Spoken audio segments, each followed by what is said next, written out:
When I first watched the second season of Bridgerton in 2022, I had no thoughts. But 3 years later, after having written a thesis where a chapter focused on the show, I have many. Spending countless months researching and writing was clearly not enough, so I am here to share some of my thoughts.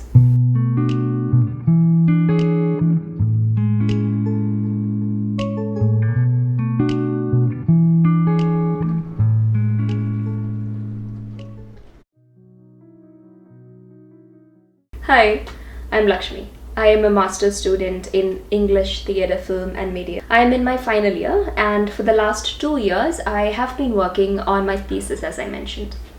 I have always been interested in discourses around class, race and capitalism. It's an interest that's been cultivated by the society that I grew up in and the history of my family. So multiple factors, including the fact that I recently became a part of North American diaspora, influenced my academic choices and my research interests. So my thesis is titled, and I actually need to look at this, Revisionary Superheroes and Speculative Romance, Disidentificatory Tactics of South Asian Representation and Fandom in Western Popular Culture. I know that's a mouthful, but in this video, I'll break down this title and talk about a part of my research. My main focus for the thesis is South Asian representation in Western popular culture, specifically Pakistani and Indian representation.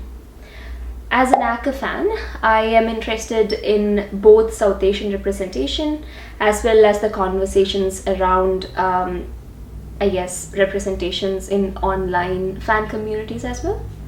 To study this area and to understand the function of fandom in popular culture, I analyzed 2 texts. Oh, by the way, everything is a text when you're a literature student. The first one is Miss Marvel, a comic about a Pakistani American teenage Marvel Cinematic Universe superhero, and along with it, I analyzed the second season of Bridgerton.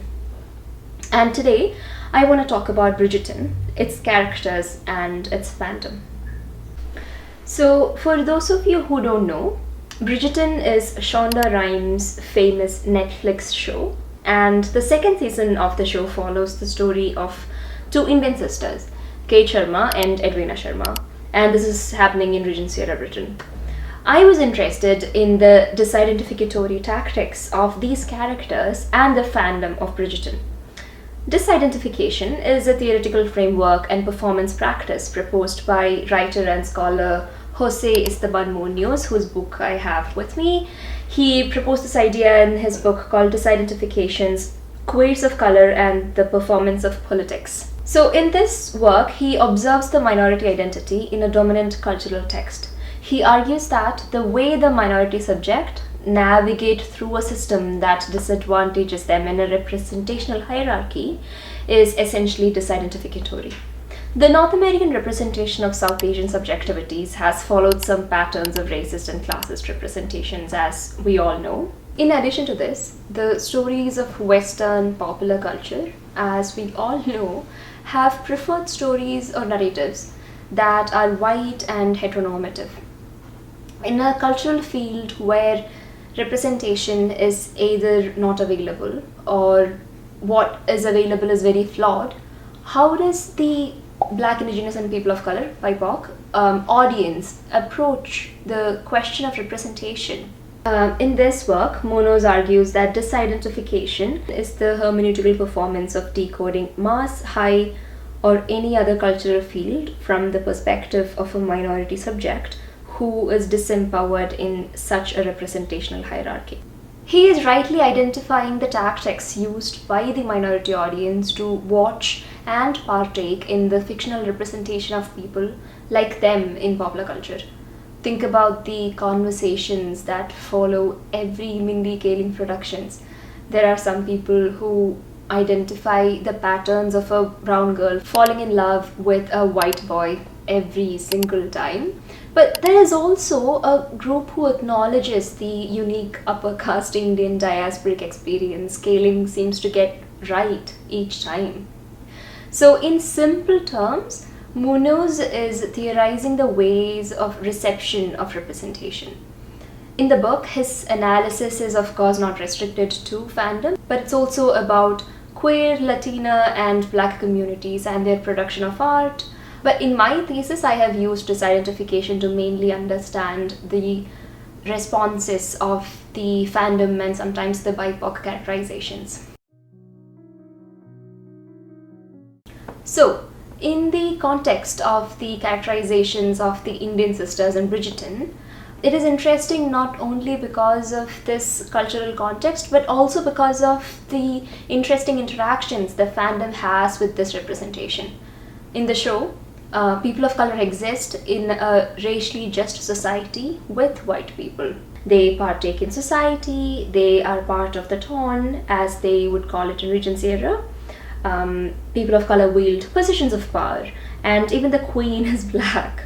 So despite all this, people of color in the show inhabit a cultural whiteness using which they navigate through society. So the show introduces the recent arrival of the two sisters and their mother, Mary Sharma, into the high society from India, and the first few episodes follows their integration into London society. The seamless and natural integration is written into the show, and it cues to the 21st century multiculturalism for the audience. Kate and Edwina's Indian heritage is disproportionately compared and contrasted with the cultural whiteness they both inhabit. The unfolding of their Indianness is sort of used instrumentally at intervals when it seems to be useful for the storyline. Have a look at this introductory scene with Kate and Anthony. Whoa there! What's this? Are you in trouble? Come on. Apologies, sir. I did not mean to cause anyone concern. Did your maid know you were riding astride? I have no maid. Ah, then you're married. Forgive me. By riding a horse, Kate is marked as a lady belonging to a high class, one that is probably has a maid or is already married. Two of the assumptions Anthony actually makes during the first conversation, as you have seen. Her class and the cultural whiteness Kate performs are presented as an ontological given. In the show, class is considered as an institution of primary importance, like patriarchy. While it's true that fan and academic discourses have acknowledged the choice of the creators in removing the history of unjust race relationships, there is an apparent class relationship that sort of looms over the plot, which often gets ignored.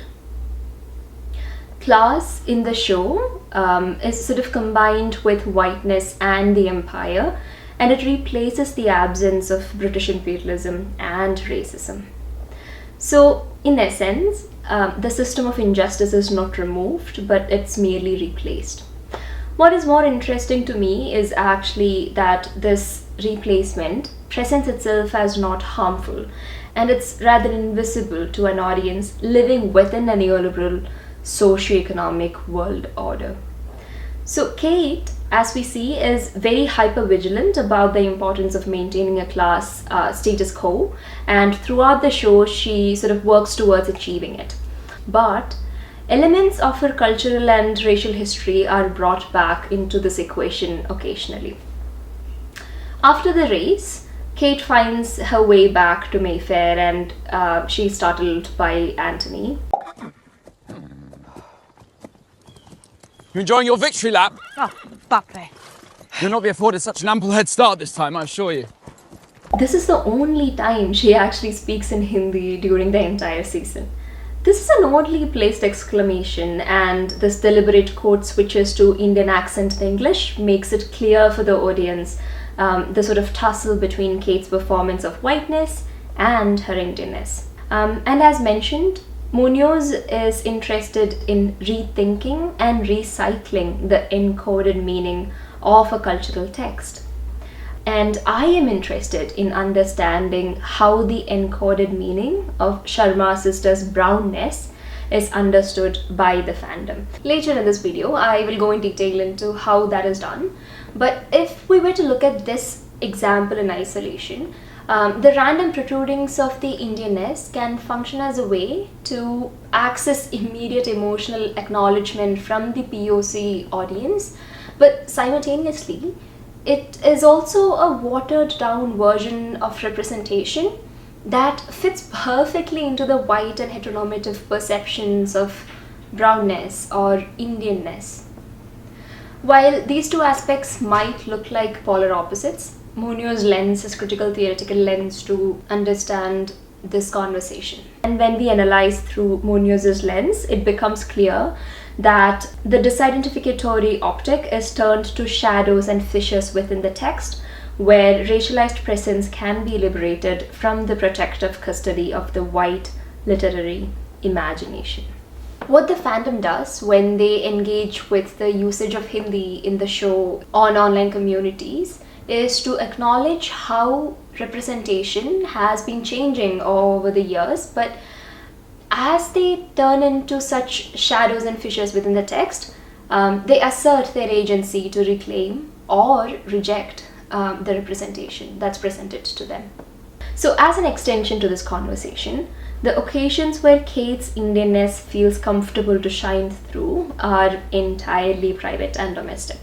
She is portrayed as a tea connoisseur who makes her own spiced Indian tea in one episode. And in a conversation with Mr. Dorset, she mentions that she misses Bombay. In public spaces, Kate approaches her cultural identity as a memory that's sort of buried deep in her performed nobility, and as something that needs to be quietly removed as a potential threat to social acceptance. There is a scene with Lady Danbury and Kate where she is basically discussing the family's financial situation.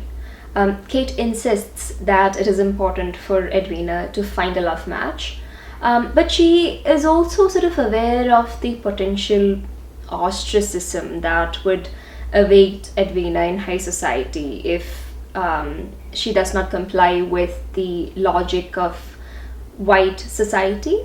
Take a look at this scene.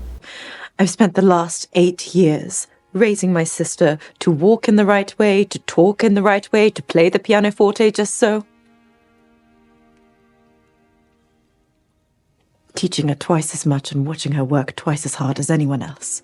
I even taught her how to make this pitiful excuse for tea the English so adore. I despise English tea.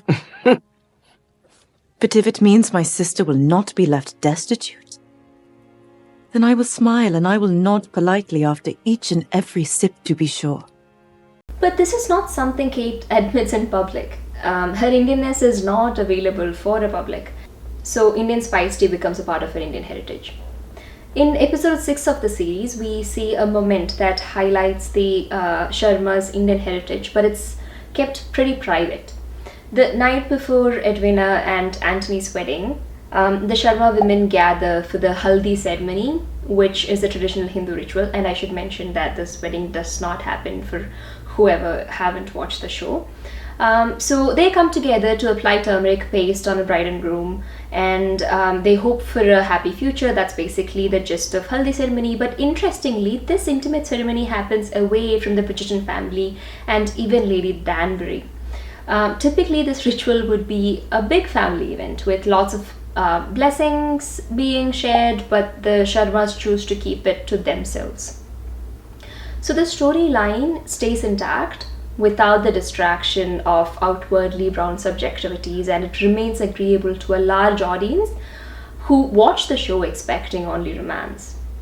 There is no limits to how far the racial interconnectedness of the characters in this Georgian romance could go, because the BIPOC character's race goes almost completely unacknowledged by the white characters in the show. This is not too far removed from some discourses about race in our current society as well. The racial equation, and specifically only the racial equation of the show, seems to have time traveled from a liberal version of the 21st century to the private spaces of Regency era. Brown people and people of color who are part of the fandom clearly notices how brown subjectivities are portrayed in the show, and they actively partake in fan conversations. Kate and Anthony's characters have actually received a lot of positive attention since their debut in the show. Many fans rank them as either the top couple or very close to Charlotte and George, showcasing their popularity, Charlotte and George from Queen Charlotte. This strong support for Kate and Anthony is noticeable in online discussions where fans actively defend both the characters and the actors.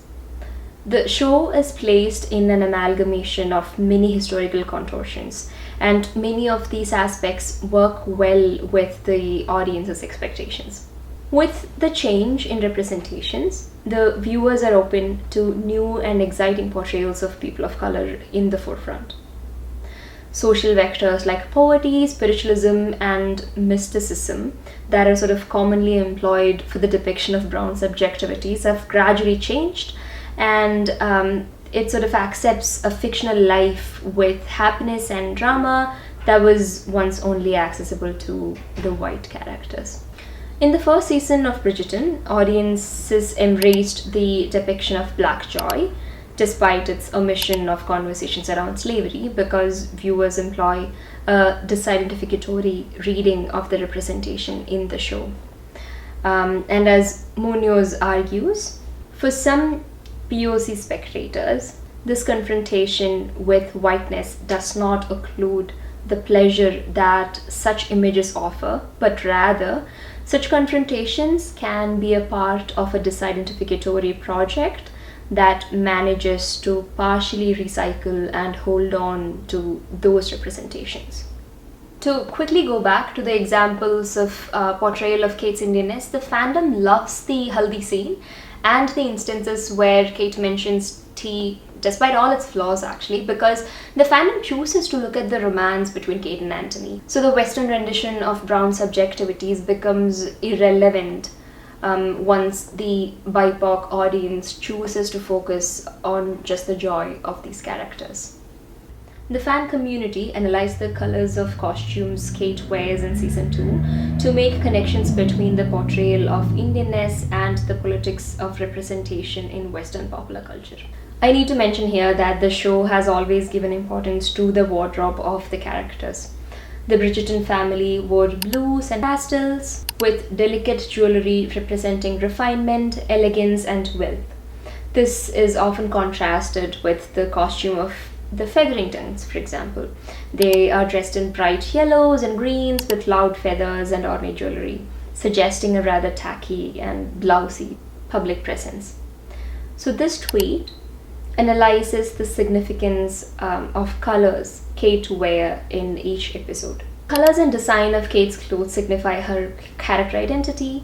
The repeatedly worn shades of dark blue and teal represents her Indian heritage and her strong personality. Orange has been repeatedly used in the show, and it sort of invokes the Indianness and adds warmth to the character as she opens up to a relationship. Both Kate and Edwina's jewelry, adhering to the social standards of the town, are also very ornate, elegant, and evoking of a different cultural background. Kate and Edwina wears bangles quite regularly, but other characters usually wear gloves. At times, they wear bangles on top of their gloves.